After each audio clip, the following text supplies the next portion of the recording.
Hey guys, tonight we slip into the blistering heart of the ancient Persian desert, not exactly where you'd expect to find cold, creamy treats. But here we are, standing on sun-baked sands, squinting against the brilliant light, and wondering how on earth anyone managed to make ice cream, without electricity, freezers, or even much water to spare. You probably wouldn't survive a single summer afternoon here without a long nap under a mud brick dome, or at least a chilled bowl of sure yak, Persian-style frozen sweetness. So, before you get comfortable, dim the lights, maybe turn on a fan for that soft background hum, and let's ease into tonight's journey together. You trudge softly across sand that's already warm even in the morning. The air smells faintly of dust and apricot blossoms. Some market nearby must be preparing fruit for drying.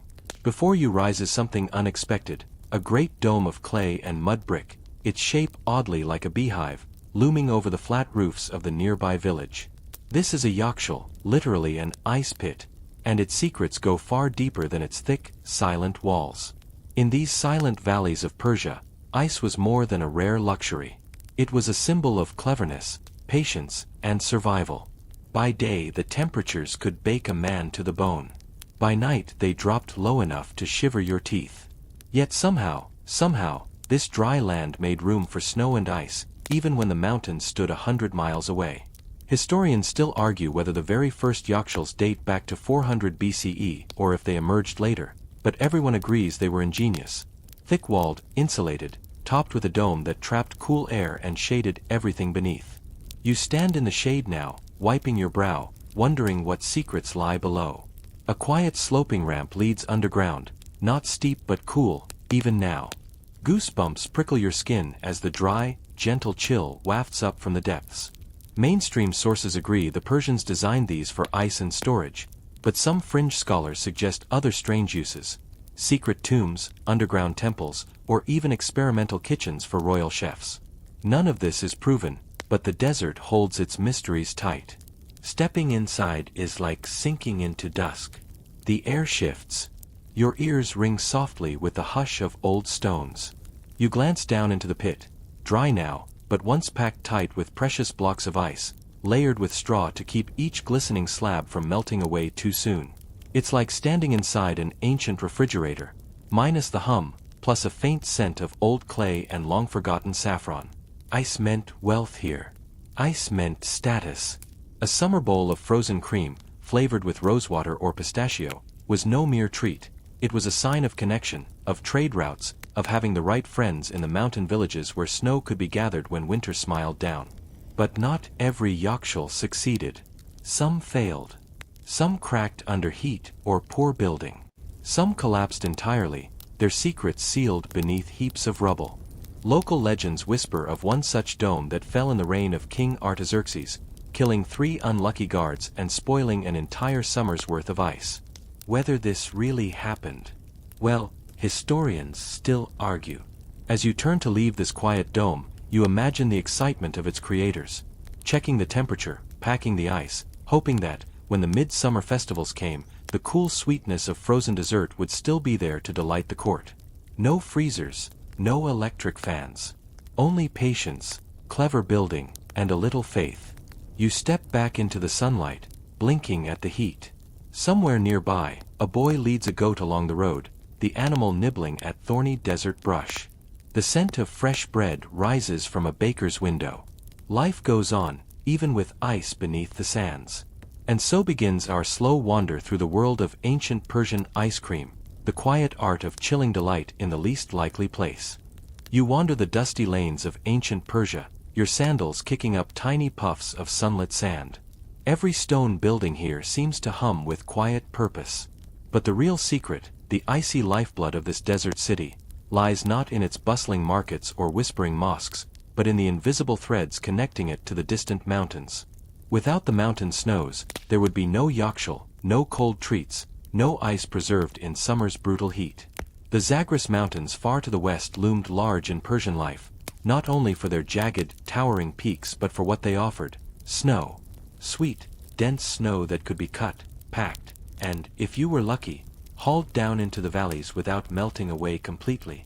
Of course, the logistics were maddening. You squint up toward the faint blue smudge of peaks on the horizon and imagine the effort. Laborers chopping blocks of snow at dawn, wrapping each in straw, heaving them onto weary pack animals. It was an absurd, back-breaking journey down steep slopes and along the boiling sands of desert roads. No surprise that some of these poor souls, sweltering in heavy robes meant to protect the precious cargo, grumbled their whole way to the Yakshal. Historians still argue whether this snow transport was state-run or if clever merchants made private fortunes off the frozen trade. Some say local governors oversaw everything. Others suspect private families ran little ice empires on the side, complete with secret routes and rival crews. One quirky tidbit: some snow carriers supposedly chewed on dried dates or pressed rose petals to their faces to ease the sickening heat. It probably didn't help much, but you can picture them, sweaty, cursing softly, smelling faintly of crushed fruit and desperation, as they dragged snow through the wilderness. And this snow wasn't just for ice cream, tempting as that thought is. The Persian kings demanded iced drinks during their lavish summer feasts. Cold rose sherbet, chilled sour pomegranate syrup, exotic, luxurious, and served by trembling servants afraid of spilling even a drop.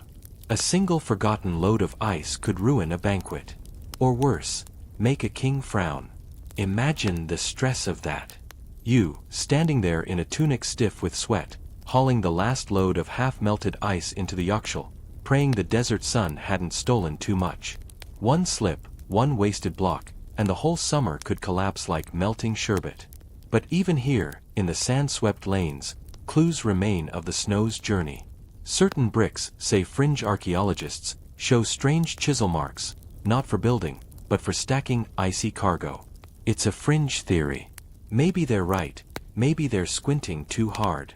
Historians still argue whether these marks matter at all. The old path to the mountains is nearly gone now, swallowed by modern roads and new cities. But you can close your eyes and feel the echo of hooves, the creak of sledges, the muttered oaths of men dragging frost into fire. You smile a little. Ice cream logistics in the ancient world, who'd have thought it was so dramatic? Yet this dance of snow, sweat, and sand made frozen delight possible. Without it, the Yakshal would be just an empty dome, a cool tomb for dreams that never arrived. Some stories say a rival kingdom once tried to sabotage the Persian snow runs, blocking passes or bribing carriers to dump their loads. No proof, of course. But even the suspicion reminds you, in the desert, cold was power. Ice meant more than comfort. It meant control. And so, as you wander back through the city streets, you look with new eyes at the simple clay jars and shaded courtyards. Somewhere behind these quiet doors, the cold treasure of mountain snow waits for its moment, wrapped in straw, hidden from the sun. A secret chilled delight, born high in the mountains and carried through fire to taste like heaven. You press your hand lightly against the smooth, sun-warmed wall of a Yakshal, feeling its quiet, ancient strength. The air here is dry and shimmering with heat, but inside this strange, dome-shaped structure, winter lingers like a secret memory. The Yakshal, literally, ice pit in Old Persian, stands oddly quiet in the middle of this desert city. Its shape is perfect for the job, a great rounded dome like the top of an upturned bowl, thick walls made from a mysterious mud-brick mixture known as sarouj. You run your fingertips over its surface.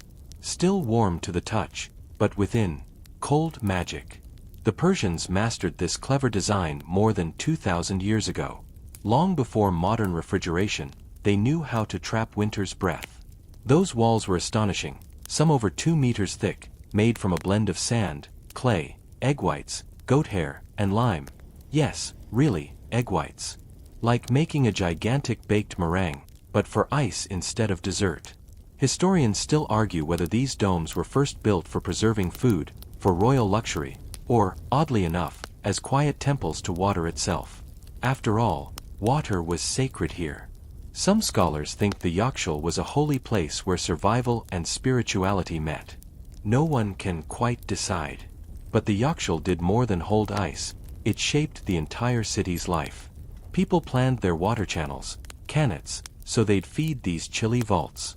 Shade trees were planted to guide workers toward the domes without boiling their brains. And small merchants sold honeyed ice chips to lucky children while grumbling that the rich families always took the best pieces. There's a fringe theory floating around, a real eyebrow raiser, that some yakshils doubled as secret wine coolers for smug rulers. Ice-cold Shiraz in the desert? Very unlikely, say the cautious historians. But the image lingers. You can almost smell the forbidden sweetness under the dome.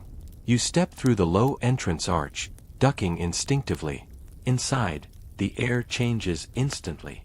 The dry, baking heat outside melts into cool shadow. It's quiet. Very quiet. Only the soft drip of melting water, maybe. Or is that your imagination? In the pit below, a deep trench dug before the dome was built. Blocks of snow rest under layers of straw. The trench was genius. It kept the ice away from the warm floor, and any meltwater drained off safely into small channels. Clever, clever ancient engineers.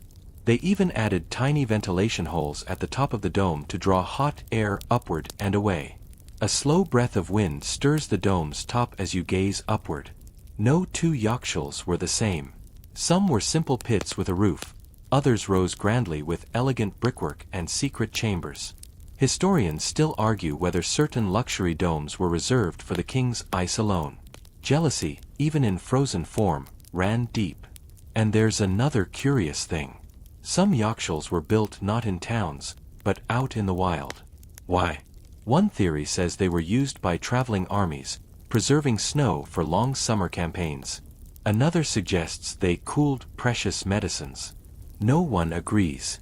As you stand here, breathing in the faint, dusty cold, you wonder what this dome has seen. Lovers sneaking ice chips to each other. Priests blessing the winter harvest. Or panicked workers hiding a half-melted delivery before the steward's inspection. And speaking of inspections, one poor servant, the old tales say, was locked in a dome overnight as punishment for losing a block of snow. Whether he froze to death or just spent a damp, grumbling night is still debated. But you smile at the thought of him pacing this very floor, muttering about unreasonable bosses and impossible ice. Funny how a building made to save snow also preserved so many strange human moments. Outside, the desert blazes on. But here, under the dome, you feel a little closer to winter, and to the secret life of ancient Persian ice cream. You squint into the distance, the glare of the desert sun making everything shimmer like liquid glass. Beyond the comforting shade of the Yakshil Dome, a remarkable network sprawls underground, hidden rivers that made this frozen wonder possible. These were the famous Persian qanats, tunnels carved patiently and cleverly by hand, stretching for miles beneath the earth. Imagine it, barefoot workers, deep underground, slowly chiseling their way through packed earth and stone, guided only by flickering oil lamps and the hope of reaching a distant water source. It wasn't glamorous. It wasn't safe. One slip, and the whole tunnel could collapse. You probably wouldn't survive this job for long, not with the heat, the darkness, and the ever-present threat of cave-ins. But this dangerous work built an empire's coolest secret. A qanat was no ordinary ditch. These were sloped tunnels, precisely angled to let water flow gently downhill from faraway mountain aquifers to the cities below. It took skill and luck to get the slope just right. Too steep, and the water would rush dangerously fast. Too flat, and the precious liquid would never reach its goal. Historians still argue whether this engineering wisdom came from Mesopotamia, Egypt, or was a homegrown Persian invention. Probably a mix of them all, but no one can quite agree. And every so often along these tunnels, workers dug deep vertical shafts, little skylights for the underground river. These gave fresh air to the diggers and allowed sand to be hauled out. Seen from above, they looked like giant polka dots scattered across the desert. Or, as one mischievous tourist once joked, like a row of forgotten golf holes for Titanic players. Local farmers, of course, had a more practical view. They guarded these shafts jealously. A blocked qanat could ruin an entire village's harvest. But why such effort? Why not just cart water to the Yakshil by hand or camel? Because this was Persia, and Persia didn't do things halfway, not when ice cream was at stake. The qanats brought water silently, ceaselessly, even during the hottest months. Without these hidden veins of life, the ice domes would have stood empty and useless. And the quirks. Oh, plenty. Some cannons became secret escape routes during sieges. Others hid treasure. One particularly odd story claims a tunnel near Yazd led to a buried fire temple, long forgotten. Historians still argue whether this is truth or tired myth, whispered by tired farmers who'd had too much date wine. Then there were the guardians of the cannons. Yes, actual jobs existed just for watching water. These men were called mirab, and they ruled the flow like tiny desert kings. A good mirab kept everyone happy, balancing the delicate politics of thirsty neighbors. A bad mirab, well, let's just say disputes sometimes ended with a quiet shove into a dark shaft. Pure rumor, of course. Probably. You glance back toward the dome, knowing now that every block of ice resting inside owes its life to this silent, dusty network below your feet. No pumps, no engines. Just slope, patience, and ancient wisdom. Funny, isn't it? Some of the most sophisticated cooling ever invented didn't hum or buzz or beep. It just trickled, slow and steady, through the earth. And that ice. It didn't arrive all at once. In winter, when the mountain air turned sharp and cold, workers carefully filled shallow ponds built beside the Yakshal. By night, the freezing air skimmed them with ice. By morning, men broke the fragile sheets into blocks and stacked them in the dome's belly, layer upon straw layer. A process repeated again and again until the pit was full and ready to face the summer heat. Historians still argue whether this method was borrowed from earlier Assyrian ice pits or invented fresh by the clever Persians. Either way, it worked. Oh, it worked so well that even Alexander the Great, when invading, supposedly marveled at the frosty wonders his enemies enjoyed. Whether he tasted Persian ice cream himself is, yes, still debated. But all this effort, miles of tunnels, endless digging, careful ice stacking, why? Just for food. Not quite. Ice was survival.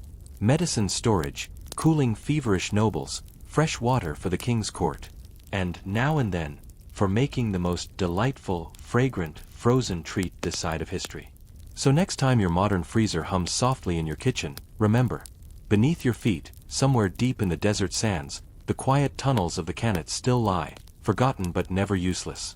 And maybe, just maybe, a lonely Mirab ghost still guards his ancient water flow, waiting for the ice that never melts. You wipe a bead of imaginary sweat from your brow. Even in this bedtime journey, the desert heat feels real, thick, and endless. But let's step closer to the heart of this chilly miracle, the towering Yakshal itself. From the outside, it rises like some strange earthen beehive, smooth and curved, defying the brutal sun with quiet confidence. Built from special clay mixed with ash, goat hair and sand, this mud-brick blend was called Saruj, and you'd better pronounce that right if you don't want to offend a Persian architect. Saruj was more than mud. It was ancient magic. Waterproof, heatproof, and so durable that some yakshals are still standing today, crumbling but defiant, against 1,000 years of sun and sand. Historians still argue whether this particular recipe originated in Persia or older civilizations, but Persia perfected it. The dome shape was no accident either. Its curves tricked the hot air into flowing gently upward, pulling the warmth away from the precious ice buried below. Thick walls, 2 meters or more, insulated the cool darkness within. Some domes even had small air vents at the top to release the rising heat. It's like the world's most ancient refrigerator, only without that humming sound modern fridges make when you sneak a midnight snack. And beneath the dome? A deep pit, carved into the earth, sometimes 10 meters down, lined with more saruj, smelling faintly of clay and dust and old secrets. The deeper the pit, the colder the air. On the hottest summer day, when the bazaar roasted like a brick oven and the merchants wiped their foreheads with trembling hands, the ice inside the yakshal stayed solid, untouched by the fire in the sky. But here's the quirky bit, these structures didn't just hold ice. Sometimes they guarded precious fruits, pomegranates, melons, even apricots wrapped carefully in straw. A medieval Persian picnic, waiting patiently in the dark. One rumor tells of an emir who forgot a whole wheel of goat cheese inside his yakshal, only to find it years later, perfectly preserved, sharp as ever. Scholars still argue whether this cheese story is fact or kitchen legend, but wouldn't you love to bite that time-traveling snack? Building these giants was no simple village task. Master architects planned every curve, every brick.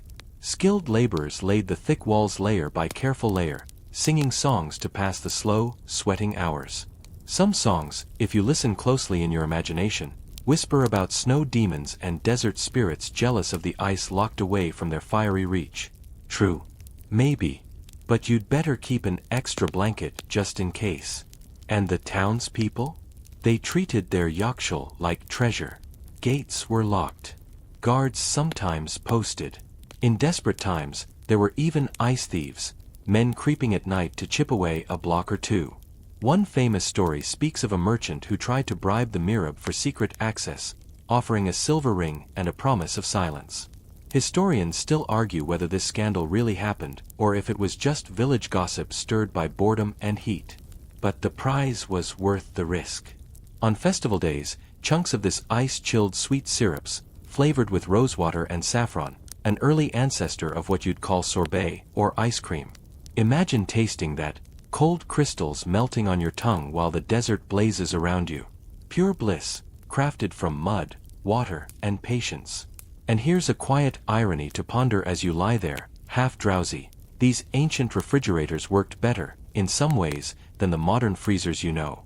No electricity. No humming wires. Just earth, air, and clever human design.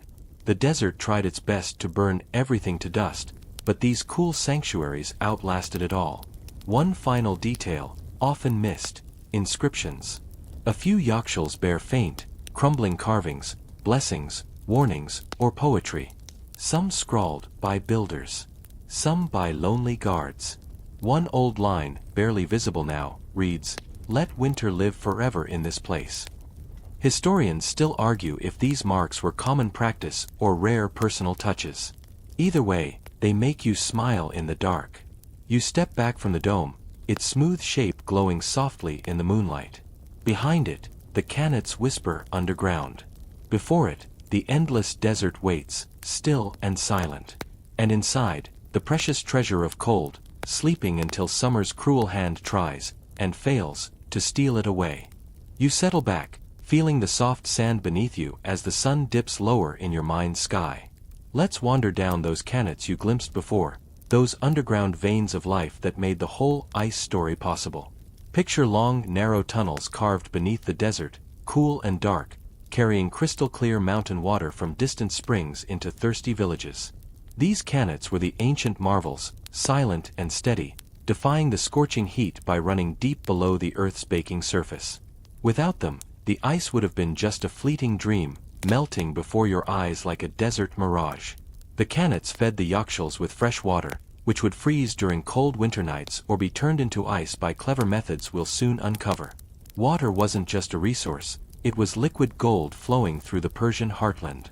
You can almost hear the drip-drip echo in the tunnels, like a lullaby for the desert itself. But here's the twist.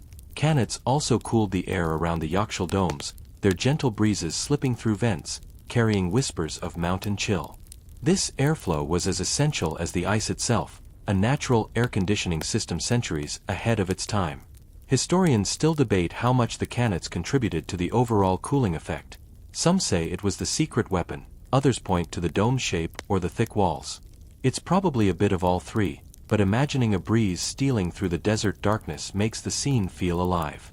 Some Kanats stretched for miles, their shafts rising like silent sentinels across the landscape, allowing workers to maintain the tunnels without falling asleep to the hypnotic drip of water.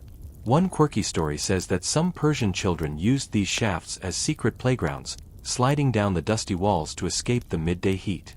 Whether true or just a tale told by weary travelers, it adds a human touch to these feats of engineering. Now, imagine the coordination needed. Farmers, architects, water carriers, and ice makers all working in harmony. It was a delicate dance balancing nature's harshness with human ingenuity. Water flowed through Kanats by gravity alone, no pumps needed, a marvel of simple physics and stubborn perseverance. The Kanats themselves became symbols of community, shared resources carefully guarded and maintained over generations. Yet, despite this wonder, not all Kanats thrived. Some were abandoned after floods or earthquakes, while others became clogged with silt or forgotten. The loss of a cannet could mean the death of a village's ice supply, a slow fading of cool relief. Historians still argue about how widespread these failures were and how societies adapted. Did they build new ones, or simply give up and move? The mystery lingers like the last traces of frost at dawn. For you, lying here in the calm, it's easy to appreciate the magic in these quiet waters beneath your feet. Hidden, precious, and vital. They carried the life-giving essence that transformed desert heat into icy delight, enabling Persians to enjoy their frozen treats while the world around them baked and shimmered. And as you drift toward sleep, picture the cannet workers returning home, their faces streaked with dust but smiling softly at the thought of the cool treasures their labor preserved. Somewhere deep in the earth, water still flows, slow and steady, keeping the ancient rhythms alive. As the desert night stretches on in your mind, let's shift focus to those remarkable yakshals, the ancient Persian ice houses standing proudly against the harsh landscape like cool oases in stone. Imagine a giant beehive, but instead of honey, it's filled with secrets of ancient refrigeration. These conical structures, with their towering domes and thick, heat-resistant walls, were masterpieces of passive cooling, designed to keep ice frozen through the blazing days. The walls were often made from a special mortar called sarma, which combined sand, clay, egg whites, lime, goat hair, and ash, a recipe that sounds like a medieval chemistry experiment but actually created a material with excellent insulation properties. This mix kept the inside cool and dry, blocking out the scorching sun and trapping cold air within. You can almost feel the contrast, the harsh heat outside, then stepping into the shadowy coolness beneath the dome, a natural refuge from the desert's blistering embrace. At the base of the yakshal was often a deep subterranean pit, where ice and sometimes even food were stored, surrounded by thick walls and connected to ventilation shafts to circulate cool air. The ingenious design allowed cold air to sink and warm air to rise, a natural convection current that kept the interior chilly without any electricity. It's like the building was breathing, exhaling hot air and inhaling cold, a sort of ancient air conditioner. Historians still debate exactly how effective these yakshals were during the height of summer. Some argue that without regular ice deliveries or replenishment, the temperature inside would slowly rise, while others believe that with the right maintenance, they could keep ice solid for months.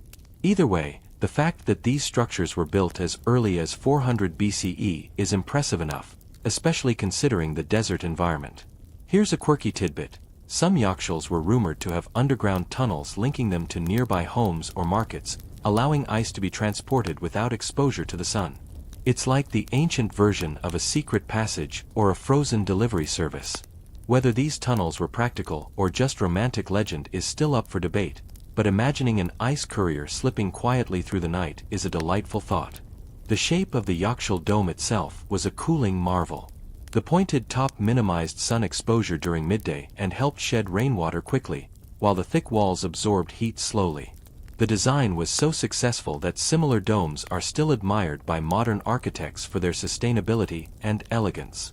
This blending of form and function made the yakshal not just a utility building but a symbol of Persian ingenuity.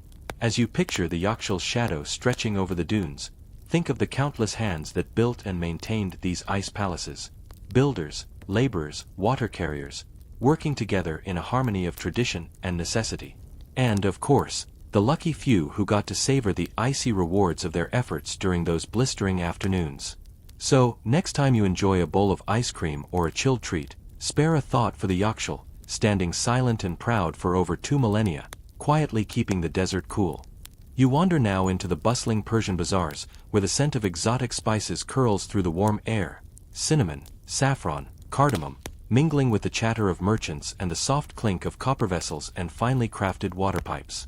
Colorful awnings stretch overhead like patchwork sails, casting dappled shadows on woven carpets and neatly arranged baskets of dates, pomegranates, and dried figs. It is here, in this vibrant and endlessly fascinating marketplace, that the story of Persian ice cream, or faluda, quietly unfolds, a delicious, delicate innovation born not of royal luxury, but of simple human desire to find sweetness and relief in the searing desert heat. Faluda was no mere rustic ice. It was an artful confection, fragile, translucent vermicelli noodles spun from starch, soaked gently in a fragrant syrup made of rosewater and fresh lime juice, then served chilled with crushed ice so fine and pale it gleamed like mountain snow. In these dusty market alleys, you can almost hear the clatter of small wooden spoons against shallow brass bowls as eager customers line up, coins jingling in their hands, for this cool, refreshing delight. Vendors, sleeves rolled and faces glistening with sweat, scoop the frosty mixture with practiced hands, offering sweet respite to tired travelers, thirsty children, and even finicky courtiers who stroll in secret disguise among the common folk. But Faluda was more than a mere dessert. According to the wisdom of the time, it was medicine too, an antidote to the burning summer heat and the body's restless humors. Ancient Persian physicians, including the great Avicenna himself, recorded such chilled sweets in their dusty treatises on health, praising their ability to calm the inner fire, ease fevers, and balance the body's essential elements. A curious blend of science and superstition, of learned theory and simple pleasure, perhaps even a small taste of magic. Whether Faluda truly soothed the body or merely cheered the spirit is a matter that scholars still puzzle over, though anyone who has tasted it on a blistering day would likely nod in agreement. The ice that gave Faluda its chill was a treasure all its own, drawn from two sources: the sacred yakshals hidden in quiet city corners, and the frozen mountain snows gathered in winter by hardy men with straw-wrapped bundles on their backs. With great care and effort, the precious ice was transported down twisting desert paths, packed in straw and shaded by heavy cloth, guarded fiercely against the merciless sun. It was an astonishing feat, a fragile, vanishing cargo carried across the hot world without modern machines or cool metal trucks. One careless bump or loose cover could mean disaster. Yet somehow, year after year, the ice arrived in the market square, ready to become part of this beloved treat. A delightful curiosity. Persian poets, always keen to blend the pleasures of life with their rich metaphors, sometimes slipped Faluda into their verses. In their hands, this cool sweetness became a symbol of longing, of secret love, of the relief found in stolen moments of joy. The icy threads of the noodles, they wrote, were like the tangled strands of fate. The chill of the dessert, like the lover's breath in the burning heat of passion. Even here, in the noisy marketplace, poetry quietly echoed.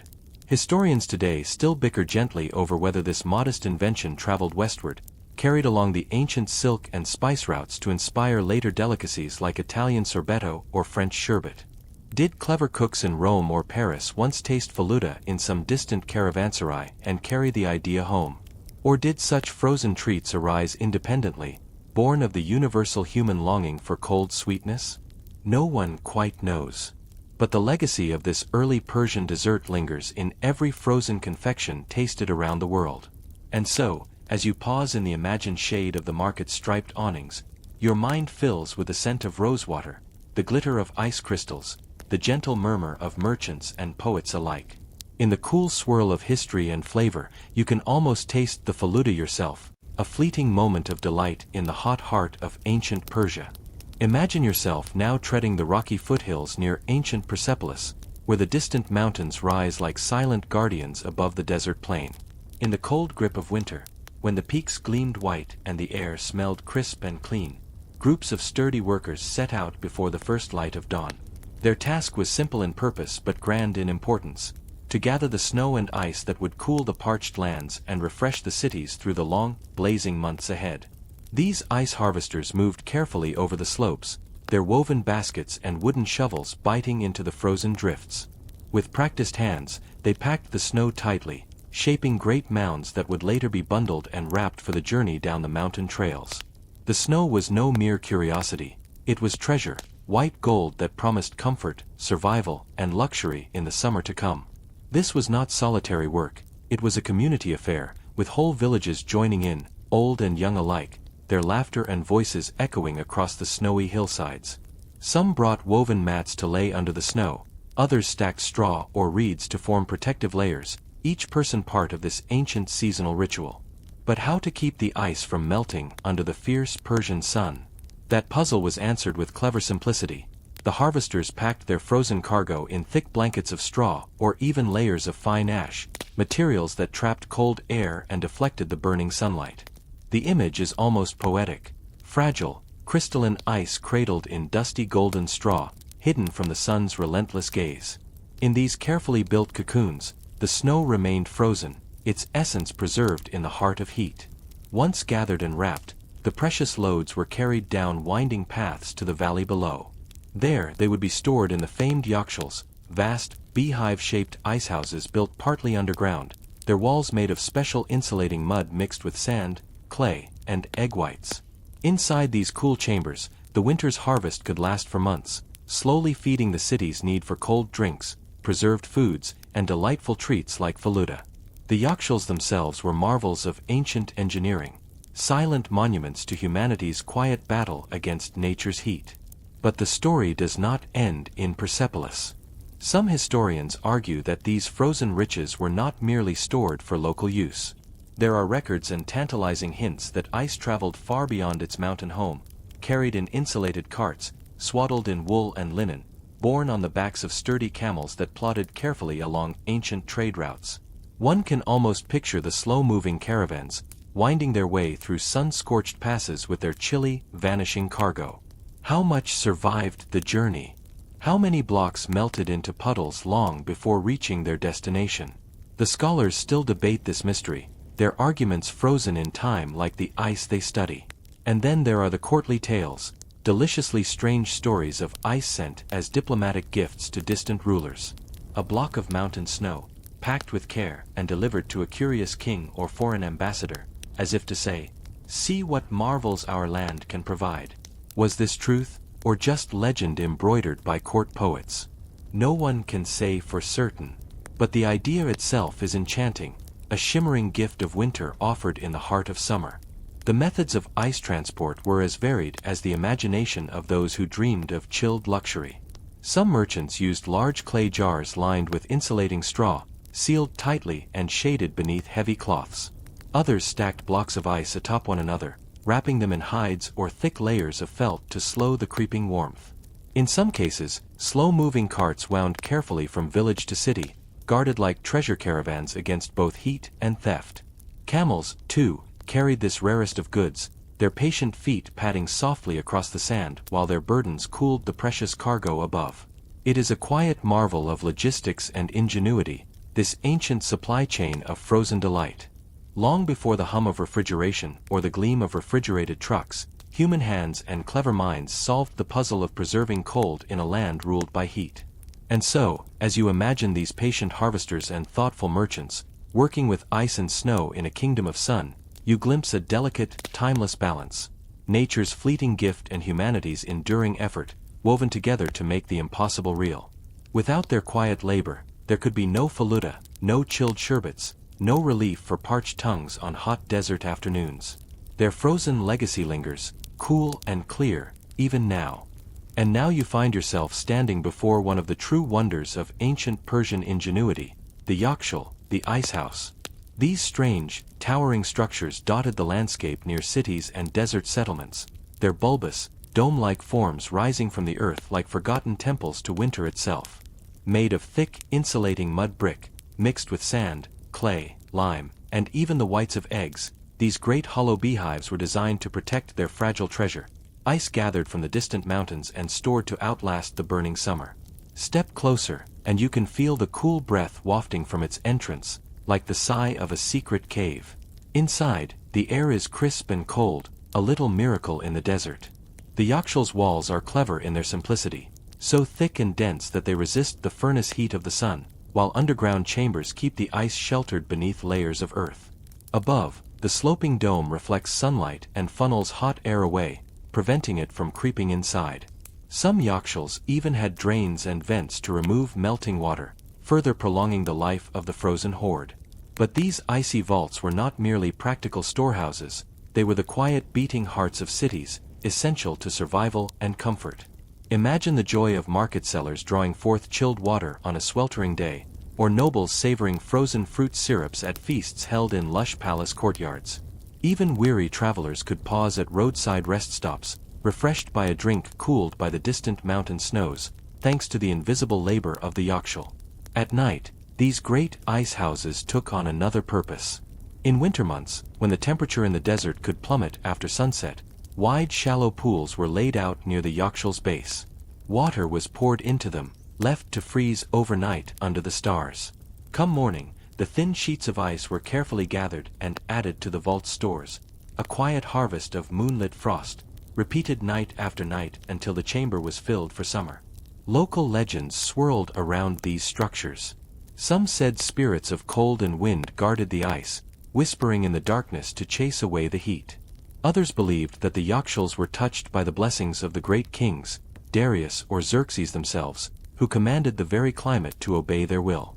Whether fact or fancy, there was no denying the wonder these ice houses inspired. Curiously, the word Yakshal itself means ice pit, but it also hints at the idea of a refrigerator long before electricity. These buildings served as the world's earliest known examples of passive refrigeration technology, a silent testament to the cleverness of ancient Persian architects and engineers. Their design was so perfect that some Yakshals, abandoned for centuries, were found intact even into modern times, like forgotten stone giants waiting to tell their story. And that story reaches beyond Persia.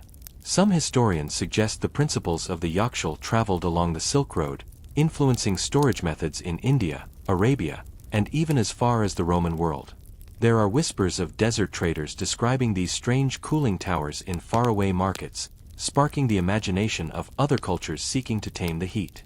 Did the ice houses of Persia help shape the ice cellars of later Europe? It's a tempting thought. Standing here, in this quiet place where cold defies heat, you realize how much patience and knowledge were woven into every brick. Without these ice houses, without the careful collection of snow, the meticulous storage, the endless tending, there could be no faluda, no chilled sherbets, no refreshing drinks on sultry afternoons. Every sweet, icy moment in the marketplaces of old depended upon this silent foundation of winter preserved. As you turn from the Yakshal's shaded entrance, the hot wind of the desert brushes your face, but behind you, deep within the earth, winter sleeps on, kept safe by the hands of forgotten craftsmen. Their quiet victory over the sun made the delights of frozen dessert possible, a fragile thread of cold stretching across centuries. And so the tale of ancient Persian ice cream deepens, not just a story of food and flavor, but one of human creativity, perseverance, and the gentle wish to hold onto the fleeting chill of winter in the heart of the blazing desert. As you gently leave behind the cooling shadow of the Yakshal, the desert sun reasserts itself, golden and merciless against the stone roads of the Persian Empire. But you are not done with frozen wonders yet. For just as Persia preserved and cherished the gift of ice, so too did neighboring cultures embrace this fragile luxury in their own ways, each adding a thread to the long, winding tapestry of ice cream's ancient history. Your mind wanders east, across the shifting sands and along the dusty paths of the Silk Road, until you find yourself standing in the royal court of the Tang dynasty of China, sometime around the 7th century CE. Here, frozen desserts took on a new and curious form. Court cooks, ever eager to delight the imperial palate, blended buffalo milk, flour, and camphor, a fragrant, almost medicinal resin, and froze this odd mixture in metal tubes, packed in snow gathered from distant mountains. The result was unlike anything tasted before, a strange, cooling custard that refreshed the tongue and soothed the spirit. It was not faluda, nor was it sorbet, but something entirely new, perhaps the earliest stirrings of what would one day become ice cream. Records from the Tang court hint at dozens of such recipes, flavored with fruits, nuts, and aromatic herbs. For these ancient Chinese nobility, the novelty of cold food was as delightful as its taste, a rare miracle brought to life by the clever use of snow and saltpeter to chill without winter's touch. One can almost see the imperial kitchen, bronze bowls steaming with hot mixtures soon to be cooled, cooks moving carefully under the watchful gaze of palace officials, and outside, bundles of ice arriving by cart, an offering from the mountains for the emperor's table. But the story doesn't stop there. Shift your gaze westward again, across the jagged roof of the world, to the rocky highlands of ancient Greece and Rome. Here too, the wealthy elite craved chilled treats. The philosopher Hippocrates recommended snow mixed with honey and fruit juices as a tonic for health, a dessert and medicine combined, not so unlike the theories of Avicenna in Persia. Even the Roman Emperor Nero is said to have ordered snow fetched from the Apennine Mountains, laboriously carted to his summer villas, where it was flavored with crushed fruit and wine for decadent feasts. Imagine that procession, sweaty slaves hauling wicker baskets of snow through winding mountain paths, careful to preserve every precious flake, while Nero awaited with anticipation for the cool luxury to grace his banquet table. Whether these tales are truth or legend, they remind us how prized, and how rare, frozen foods were in the ancient world. To taste snow in summer was not merely pleasure, it was power made edible. And yet, the lines between these early frozen confections blur. Was Nero's fruit snow a relative of Persian faluda? Did Chinese milk custards influence the sherbets of the Ottoman court centuries later? Historians argue still, piecing together clues like shards of pottery from distant lands.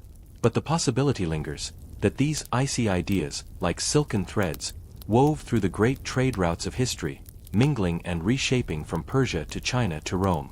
One curious link between these cultures, the belief that frozen treats were not just delicious, but healing. In Greece, snow mixed with honey was a cure for fevers. In Persia, faluda cooled the inner fires of the body. In China, chilled milk puddings calmed the spirit and balanced energies. Even the earliest ice eaters saw their frosty delights as more than food, they were medicine for the heat, antidotes to the sun itself. And all of this, these ideas, these flavors, these methods, would, over centuries, ripple outward to shape the desserts of the medieval Arab world, the sorbets of Renaissance Italy, and the eventual creamy scoops of modern ice cream. But for now, standing quietly in the past, you can see the world on the edge of this discovery, experimenting and dreaming, each culture inventing ways to capture cold and sweetness in an age before machines. So, as you let the cool breeze of imagination drift over you, remember, every bowl of ice cream you've ever enjoyed carries within it these ancient whispers, the mountain snow of Persia, the milk custards of Tang China, the fruit-laced ices of imperial Rome. A soft, forgotten lineage hiding beneath the frozen surface.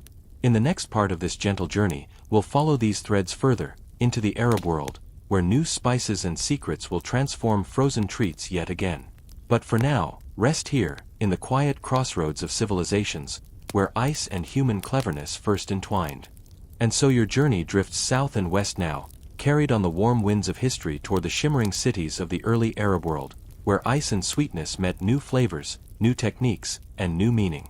The bustling cities of Damascus, Baghdad, and Cairo in the medieval Islamic Golden Age became unlikely centers of frozen delight, a tradition reshaped by the hands of poets, scholars, and merchants. In these thriving metropolises, nestled between the desert's edge and the river's grace, frozen desserts evolved into something both luxurious and refined. Here was born the treat known as sharbat, the ancestor of sherbet, a concoction of fruit juices, rosewater, and herbs, chilled with snow or ice brought down from distant mountain ranges. These early syrups were carefully crafted from sour cherries, mulberries, pomegranates, and lemons, and infused with mint, saffron, or even musk. The variety of ingredients reflected the empire's vast trade networks, stretching from India to Spain. Imagine the grand marketplaces of Baghdad, glimmering under the noonday sun, rows of spice sellers offering cinnamon, cloves, and cardamom, stalls piled high with fresh fruit from across the caliphate, perfumers blending rose oil and ambergris. Somewhere in these shaded alleys, a vendor prepares sharbat, mixing crushed snow with tart fruit syrup in brass bowls, the clinking sound drawing curious customers seeking relief from the fierce heat. For the wealthier classes, private ice houses were constructed beneath palaces and villas, storing snow harvested from far-off peaks or imported by caravan. These underground chambers, carefully insulated and shaded, allowed for the preparation of chilled drinks and desserts even during the sweltering summer. To offer a guest a glass of cold sharbat was a mark of refinement, a quiet show of wealth and culture. Arab physicians, building on the teachings of Greek and Persian medicine, praised these cool confections for their healthful properties. Chilled fruit drinks, they argued, balanced the body's humors and soothed the stomach. The famed scholar Al-Razi wrote of their benefits in medical texts still studied centuries later. Once again, the line between food and medicine blurred, and frozen sweets became more than indulgence. They were thought to be cures for fever, thirst, and exhaustion. One cannot help but wonder, did travelers from Italy, returning from crusades or trade missions, sip these sharbat drinks in Cairo's shaded courtyards?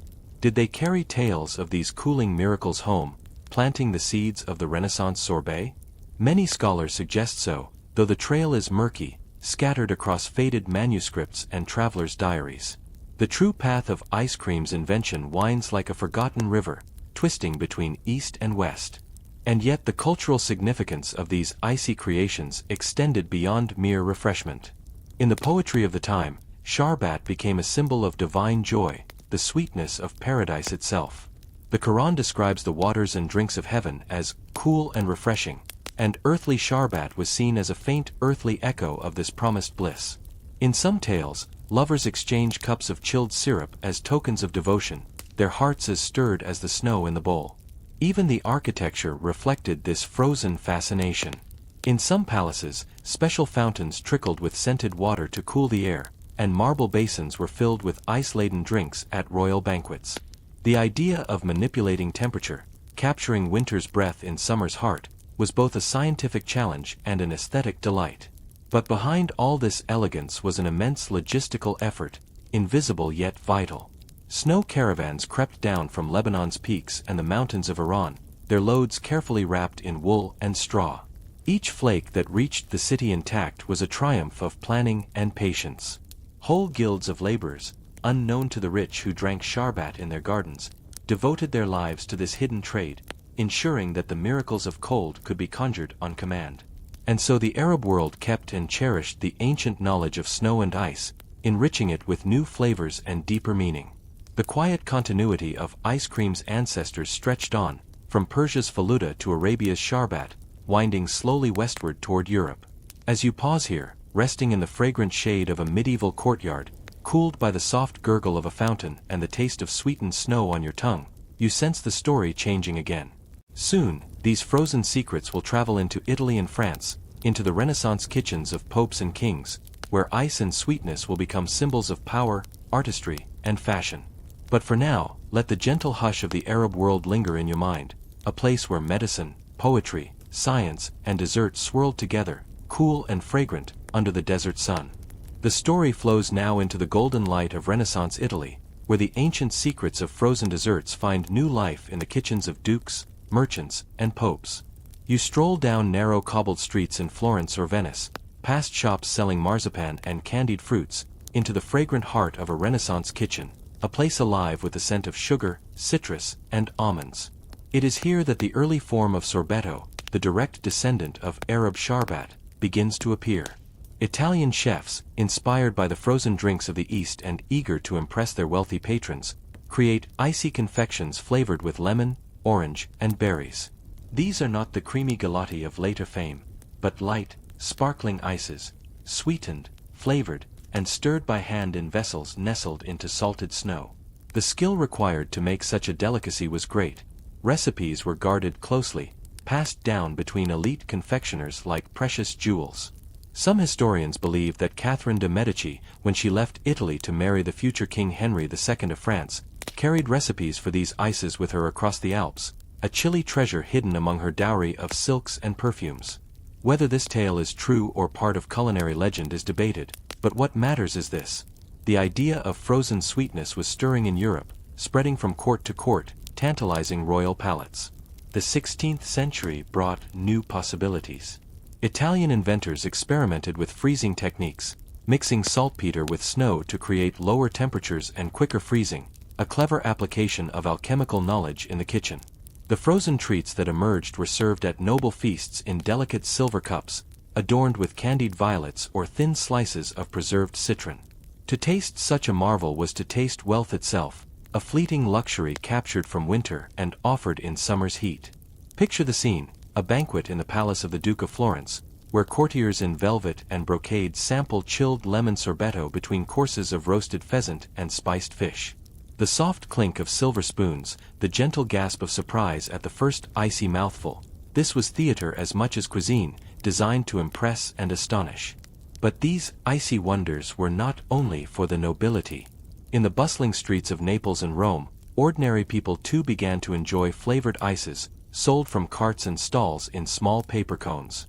Vendors shouted their offerings to the crowds: lemon, cherry, almond, and honey, cooling, affordable, and deeply refreshing in the Mediterranean heat. A sweet democracy of flavor was beginning, one chilled scoop at a time. Even the great artists and thinkers of the Renaissance were touched by this frozen revolution. The polymath Leonardo da Vinci, forever curious, is said to have sketched designs for mechanical ice stirrers, combining his love of invention with the allure of culinary magic. Whether such machines were built is unknown, but the idea lingers, like a faint smile hidden in an old notebook. There were also deeper cultural meanings at play. Ice, once a symbol of winter and wilderness, had become a mark of sophistication and refinement. To master cold was to master nature itself, proof that humanity, through science and art, could command even the seasons. This quiet triumph was served on silver plates, accompanied by sugared fruits and delicate pastries. Yet behind every frozen cup lay the same invisible army of laborers and snow-gatherers as in Persia and Arabia. The Alps provided the winter snow, carted south in insulated wagons by teams of men whose names history rarely records. Their efforts made the sorbetti possible, just as surely as the genius of the chefs or the wealth of the patrons. As the 1500s drew to a close, these Renaissance innovations began to ripple outward. France, England, and even the far courts of Russia would soon hear whispers of the Italian ices. Recipes would cross borders, tucked into letters and cookbooks. Royal ambassadors would return from Florence or Venice with tales of miraculous frozen desserts. The world of ice cream, still young, was ready to spread its cool delight across Europe. But for now, you rest here in this Renaissance kitchen, the faint scent of lemon and sugar lingering in the air, the quiet sound of ice scraping against copper bowls filling the silence. The glow of candlelight flickers on marble countertops, and for a moment you can almost taste that first sweet, cold spoonful, a triumph of patience, knowledge, and desire, captured in a simple frozen delight. Soon the journey will carry you into the royal courts of France and England, where ice cream will become the dessert of kings. But here, in this quiet Italian kitchen, the seeds of that future are gently taking root. And now the story carries you gently northward, across the Alps and into the glittering royal courts of France, where the frozen delicacies of Italy find new purpose and new prestige. You walk through the polished marble halls of the Palace of Versailles, past gold-framed mirrors and chandeliers that glitter like captured stars. Here, among powdered wigs and satin gowns, frozen desserts become more than a curiosity, they become a symbol of absolute power. It was the court of Louis XIV, the Sun King himself, that elevated ice cream into a status symbol. The king's chefs, many of them trained in Italy or inspired by Italian masters, crafted ever more elaborate frozen concoctions, rich with cream, flavored with orange blossom or vanilla, a newly arrived luxury from the Americas, and sweetened to perfection with imported Caribbean sugar. These were not simple sorbets but creamy, silky marvels, the early ancestors of what we now call ice cream proper. To taste such a dessert at Versailles was to taste the world. Each ingredient, sugar, vanilla, ice, milk, came from distant lands, gathered by the invisible web of empire and trade. Even the copper pots and porcelain serving dishes were treasures, crafted by the finest artisans of Europe. No detail was spared. Even the shape of the frozen molds, swans, fruits, miniature castles, was carefully designed to delight the eye before the tongue. And of course, the spectacle mattered as much as the flavor. Great silver trays bearing frozen creams were paraded into the royal dining rooms to gasps of admiration. Courtiers whispered of their lightness, their cool sweetness, their impossible luxury in the warmth of a summer evening. In an age without refrigeration, these creamy ices were a form of culinary alchemy, a proof of the Sun King's wealth and control over nature itself. But it was not only kings who tasted these wonders. By the late 1600s, ice cream parlors, called cafés or gelaterias, began appearing in Paris and other great cities. These early shops served cups of flavored ices and creams to the wealthy bourgeoisie, offering a taste of courtly splendor to those rich enough to afford it. Recipes for iced cream began to appear in printed cookbooks, some in secret codes or guarded language to protect the confectioner's trade secrets. Meanwhile, across the Channel, England caught the frozen fever.